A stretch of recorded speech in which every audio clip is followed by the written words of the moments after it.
ছাদ বাগানের ড্রাগন ফল দেখতে ছোট হলেও খেতে অনেক মিষ্টি। আমরা যেগুলো বাজার থেকে নিয়ে আসি ওইগুলো এত মিষ্টি হয় না, ছাদ বাগানেরগুলো অনেক মিষ্টি। ছাদ বাগানের ড্রাগন যে খেয়েছেন সেই বলতে পারবেন বাজারের ড্রাগন ফলের চেয়ে ছাদ বাগানের ড্রাগন ফল কত মিষ্টি। ভাবতেই পারিনি আমার ছাদ বাগানেও একদিন ড্রাগন ফল হবে। নিজ হাতে পেড়ে নিয়ে এসে এইভাবে কেটে খাবো।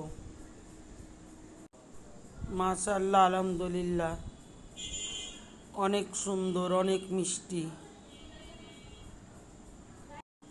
আমার ছাদ বাগানে অনেকগুলো ড্রাগন ফলের গাছ আছে।